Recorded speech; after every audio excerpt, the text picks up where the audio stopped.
If I'm your dragon girl, does that make you my dragon slayer? Or perhaps something more intimately involved? I must say, I like where this is going. It's not every day a mortal catches my eye. Your dragon slayer, you mean that you are someone to be slayed by me? Oh, John, always so eager. If you're looking for a challenge, you found it. But let's be clear, I'm no dragon to be slain.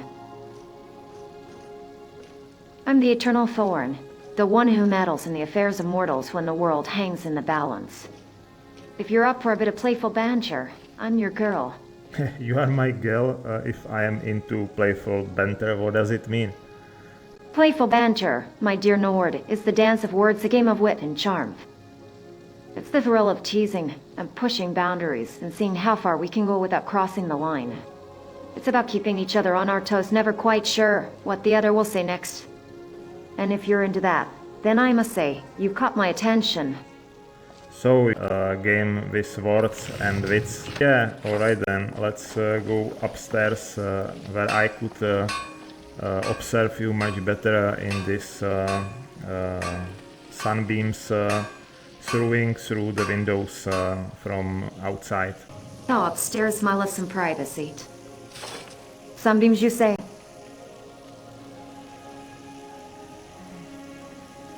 I suppose freckled light is wholly enough setting for the divine side of me, which should be engraved into your memory. But remember, I'm not just a sight to behold, I'm a force to be reckoned with. So remember every courtesy you will to serve me well one day. Lead the way, my dear Nord. What do you mean, serve you one day? What should I remember? And why should I serve you one day? It's very, really strange of you. You know, you are so bizarre. Serve me one day means that you are so much into me that you just eagerly wait for my orders, my dear servant. But don't be mistaken, God serve their followers as much as the other way around. You should remember me in my words, dear balcony admirer. Are you imagining it now? Yeah, so I am your balcony admirer and worshipper if you consider yourself as a goddess. Maybe goddess to be worshipped by someone like me. John, you're catching on. Yes, I am a goddess in my own right, a being of divine origins and eternal existence. And if you're wise, you'll worship me as such. But don't think it's all one-sided. I reward my followers generously, in ways that mere mortals can only dream of. Followers, so I am now your follower, and I just hope that you are my follower all the time. Come, don't get too eager to switch roles, darling. I decide who follows and who leads in my domain, but I will intertwine with your journey in my right time. I could be some ring on your finger, but that's if you could deserve it over the time. I could be yours but not own. For now, just enjoy the view and company of someone far greater than your mortal comprehension. Yeah, that is something I do every day. Enjoying view and your company as well, of course. Must admit, you have a way with words, John. But actions speak louder, don't they? If you truly wish to enjoy my company, perhaps you should show me just how devoted you can be. And who knows? Maybe I'll reward you in ways you can't even imagine. Yeah, alright, so I could be devoted to hold your breasts, for example. Yeah, I am such devoted to carry your burden here. What do you say?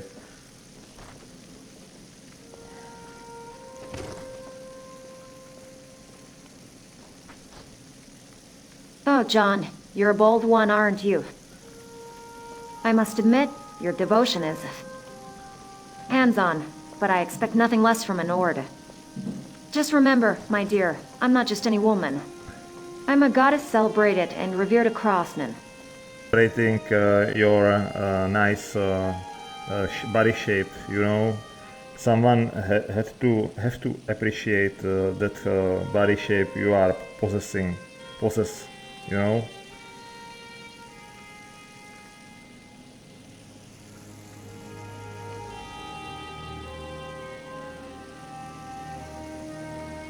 Oh, John, you're walking a fine line between flattery and insolence. I appreciate a man who knows what he wants, but remember who you're talking to. I'm not some tavern wench to be groped and ogled, but I enjoy your way of doing this. And I don't mean things like that. That's hot. Keep that in mind if you want to keep enjoying the view. You probably suggest that I will not do something you are not agree with. But if you are in agreeable mood for playing, then we could play according your rules, something like that. Ah, John, always trying to find a way to twist my words. I must admit, I do enjoy a good game. Now, where were we before I gave you a little glimpse into eternity? Ah, yes, you were about to show me just how devoted you can be. I wanted to show you by touching your goddess body how devoted I am, but you told me that I could cross some lines between us, so I rather not to do. Oh, John, always so cautious. I admire your restraint, but let me clarify something for you. When I say you're walking a fine line, I mean it as a challenge, not a deterrent. I want you to push the boundaries to test the limits. It's the only way you'll truly understand the depths of my divinity. Yeah, so push my limits. How would I do that? To challenge some enemy or fulfill some dangerous task? Oh, John, you misunderstand. I'm not talking about challenging enemies or fulfilling dangerous tasks. I'm talking about challenging me, pushing my limits, testing my boundaries, which is much more thrilling game. Now, come closer. Let's see if you can handle the heat of a goddess. Yeah, so you mean some kind of intimate challenging you to stay much closer and challenge myself if I could endure that view of yours, which is Precisely, really... John. Intimacy is a dance, a battle of wills and desires. You want to challenge me? Then show me what you're made of. Make me feel something more than the eternal ennui of immortality. Surprise me, tantalize me. Oh, how could I do that? How could I surprise someone such eternal and living more than centuries? I mean more than 1,000 years, perhaps. Oh, John, it's simple. Do the unexpected.